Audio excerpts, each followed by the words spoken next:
Hey, socialism sucks. You know why?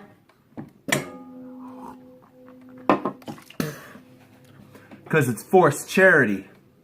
Or should I say, forced fake charity? Because you don't even know if all that money is going to be going to the actual cause anyways. At least with capitalism, you get to choose when and where you decide to donate your money, and hopefully you've done enough research to find out if that charity is going to use most of your money for the actual cause. Because I know that there are some scam charity organizations that just keep a ton of the money and give like a little bit of the proceeds towards the cause. Just like how socialism touts itself as being a big charity organization run by the government, saying, "We'll be the great equalizer. Now give us all of your money." And are you a cold-hearted human being? Because then you won't ask questions. Just know that we're creating equality for the common man, okay? And just like history shows us, trigger warning, socialism doesn't work. Why do you think the European Union is so pissed off that Britain left the EU? Because duh! They were picking up all the slack for all the socialistic, experimental countries that were saying, "Watch how amazing we are! Wait, where are you going? No, you're supposed to make up for our deficits!"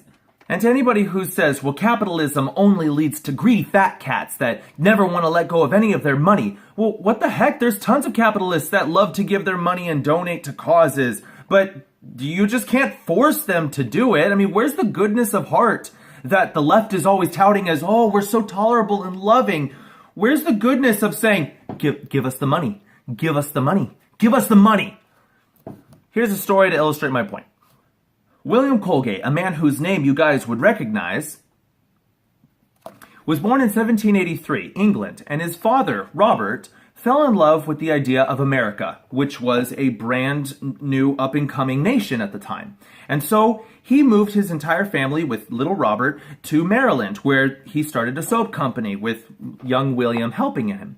And so in 1798, they started up a business, and it failed. It was a soap making business. And so then William went to New York, and he started working in soap making for himself. And he actually kept a diary of his failures and his successes, so that he would actually keep track of what worked and what didn't. He's a man who learned from history. Good on him. Now, he went on to be successful in making a starch company, and he started to really rake in the cash. And then he realized he wanted to help his fellow man, not forced, out of his own goodness of heart. And so he became a very involved member of his community. He started to be well liked in the neighborhoods, and he started to help others start their businesses, and he started to give extremely generous amounts of money to certain mission organizations that were running out of his church. So he would give to these mission ministries, and he was giving almost his entire profits, his own personal profits out of his company, almost all of them, because he was set for life anyways. And once again, not forced, okay? And so he recognized that God was the provider for him, so he wanted to give back and provide for others.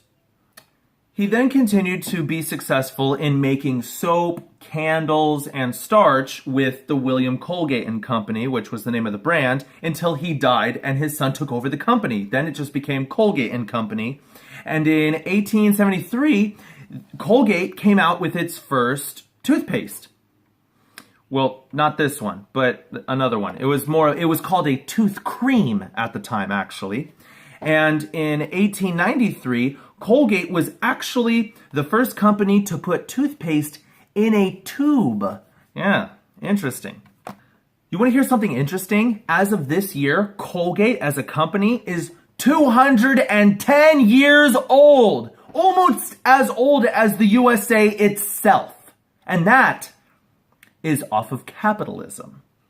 Now, is capitalism nothing but a breeding ground for greedy white men in black suits with smoking cigars saying, they'll never get any of my money, you see? No. Now, they do exist, the crap heads, but the point is that there will always be charitable people, no matter how rich or successful they are, that give out of the goodness of their hearts. But the more you tax somebody, or the more that you force them to give and force them to create equality for the common man, the less they're going to be able to give out of their own hearts. And once again, you don't even know if any of that forced charity you don't know how much of it is ending up in the pockets of your common man anyways. So thank you, William Colgate, for teaching us how important it is to help out our fellow man out of the goodness of our own hearts, after being blessed abundantly by the fruits of our labors, and for keeping our breath fresh. Anyways, this is the American Pool Guy, and I will talk to you guys later.